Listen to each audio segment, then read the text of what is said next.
Assalamualaikum warahmatullahi wabarakatuh. Kembali lagi dengan saya Fahru di channel Tutorpedia. Pada video kali ini saya akan bagikan soal latihan tes pegawai pemerintah dengan perjanjian kerja P3 ke guru Bahasa Indonesia SMP, SMA, dan SMK. Oke, sebelum lanjut pada videonya, alangkah baiknya Bapak Ibu teman-teman semua untuk menekan tombol subscribe, like, serta komen apabila merasa video ini bermanfaat. Oke, terima kasih bagi yang sudah mensubscribe. Mudah-mudahan kebaikannya dibalas serta dilipat gandakan oleh Allah Subhanahu wa taala dan mudah-mudahan diluluskan P3K-nya dan mendapatkan NIP di tahun ini. Amin amin ya rabbal alamin.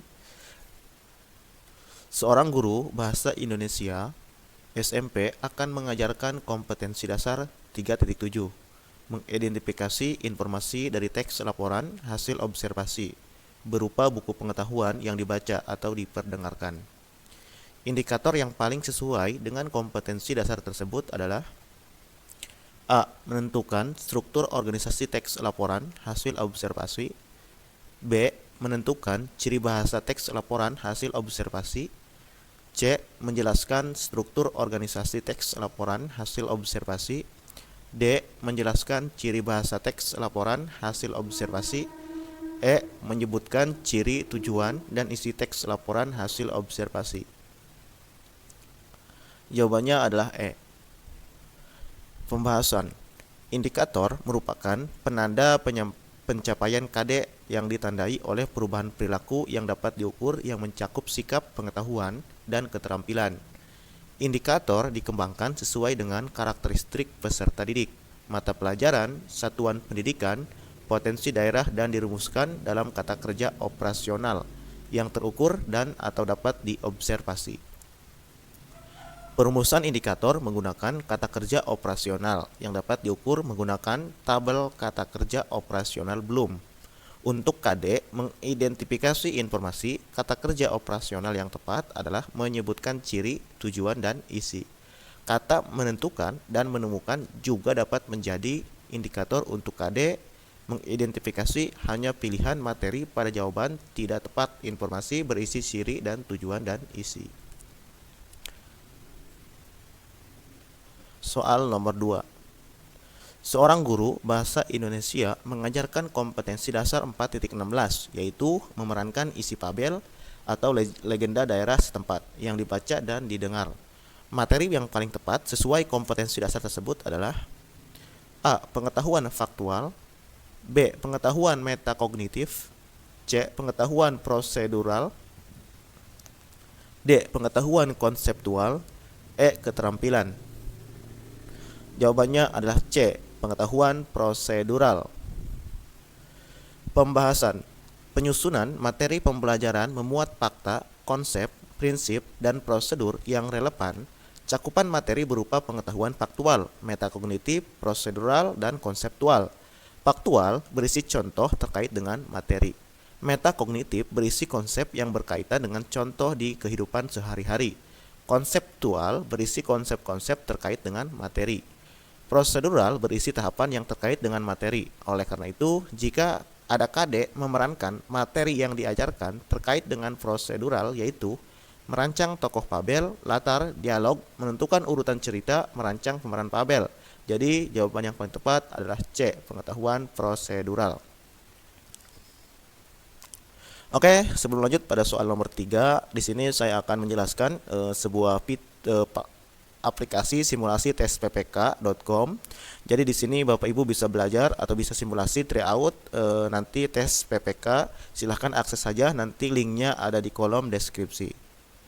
Lalu di sini di dalam tes PPK ini ada beberapa tipe soal yang sesuai dengan informasi yang diupload oleh Kemendikbud, durasi waktu yang disesuaikan, skor otomatis yang juga dikirim lewat email, pembahasan yang bisa didownload dan juga dicetak, terus bisa menggunakan PC, laptop maupun smartphone Bapak Ibu.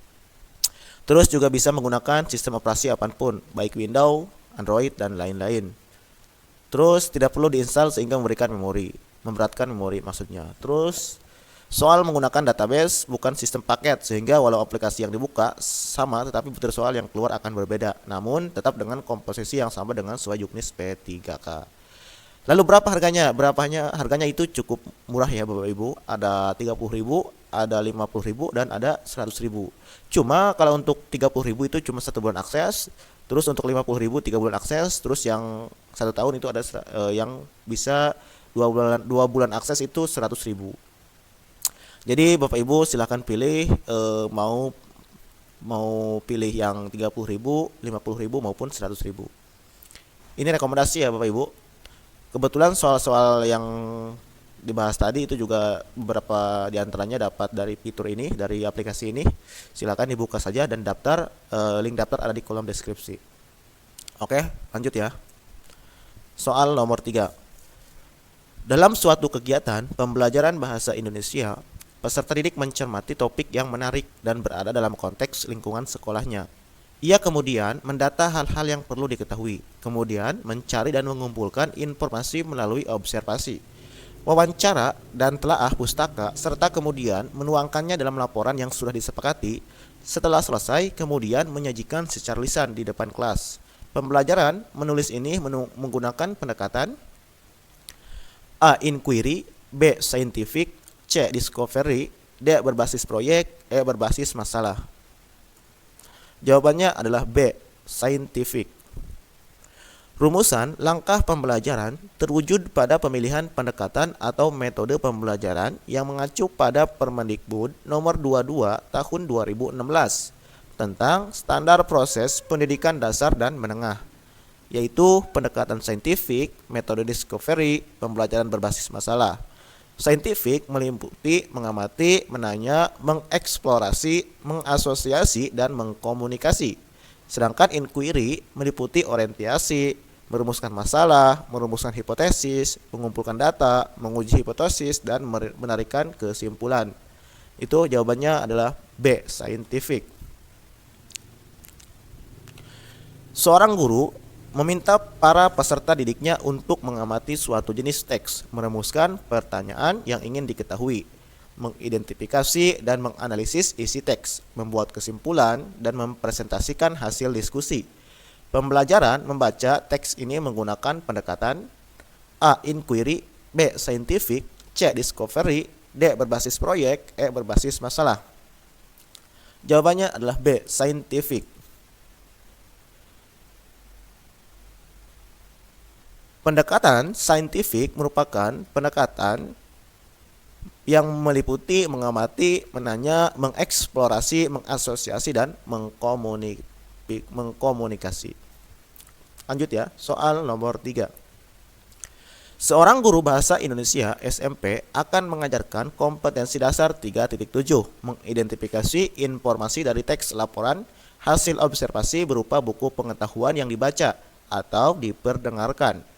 Media yang paling sesuai untuk mencapai kompetensi dasar tersebut adalah media A. Audio atau audiovisual, B. Visual dan atau cetak, C. Audiovisual dan atau visual, D. Audio dan atau IT, E. Non cetak dan atau cetak. Jawabannya adalah C. Audiovisual dan autovisual. Media audiovisual merupakan jenis media yang mencakup media audio atau dapat didengar dan media visual dapat dilihat. Beberapa contoh media audiovisual yaitu siaran televisi, pertunjukan drama, teater, film layar lebar, dan lain-lain. Untuk soal ini, media berupa visual dan audiovisual karena kompetensi yang diajarkan menggunakan buku pengetahuan yang dibaca atau diperdengarkan. Lanjut. Soal nomor 6. Seorang guru akan mengajarkan kompetensi dasar 4.8, yaitu mengembangkan cerita rakyat atau hikayat ke dalam bentuk cerpen dengan memperhatikan isi dan nilai-nilai. Sumber pembelajaran yang paling sesuai dengan kompetensi dasar tersebut adalah titik-titik. A. Lingkungan sekolah, B. Kumpulan cerita rakyat atau hikayat, C. Berbagai buku referensi, D. Rekaman drama dari televisi, E. Teks berita dalam surat kabar. Jawabannya adalah B, yaitu kumpulan cerita rakyat atau hikayat. Berikut klasifikasi sumber belajar terdiri atas message atau pesan, fable atau orang, material atau bahan, device atau alat, teknik atau teknik, setting atau lingkungan. Jadi sumber belajar pada soal berbentuk bahan, dan karena KD-nya mengembangkan cerita rakyat dalam bentuk cerpen, maka sumber belajar yang diperlukan adalah kumpulan cerita rakyat. Soal nomor 7. Setelah selesai mengajar kompetensi dasar 4.4, mengonstruksi teks eksposisi dengan memperhatikan isi, permasalahan, argumen, pengetahuan, dan rekomendasi, struktur dan kebahasan, guru harus melakukan penilaian. Instrumen penilaian pembelajaran yang sesuai dengan kompetensi dasar tersebut sebaiknya berupa titik-titik. A. Angket, B. Tes lisan, C. Tes performansi, D. Tes pilihan ganda, E. Rubrik penilaian proyek. Jawabannya adalah E. Rubrik penilaian proyek. Instrumen penilaian merupakan alat yang digunakan untuk melakukan penilaian atau evaluasi. Instrumen penilaian bisa berupa tes maupun non-tes, dan observasinya dapat dilakukan dengan cara observasi sistematis dan non-sistematis. Tes terdiri atas beragam bentuk tes tulis, tes lisan, tes intelijensi, tes kemampuan, tes sikap, dan tes kepribadian. Non-tes terdiri atas observasi, wawancara, skala sikap, daftar cek, angket, studi kasus, tes pemberian penghargaan.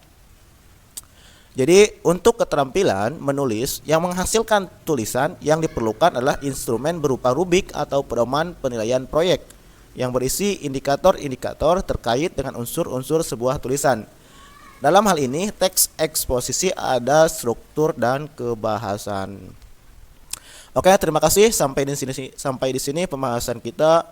Mudah-mudahan informasi ini bermanfaat. Sekali lagi, jika informasi ini bermanfaat, silakan tekan tombol subscribe, like serta komen supaya nanti saya selalu termotivasi untuk mengupdate konten-konten part 2-nya. Terima kasih. Jangan lupa menekan tombol subscribe. Usikum wa nafsi bittaqullah. Wassalamualaikum warahmatullahi wabarakatuh.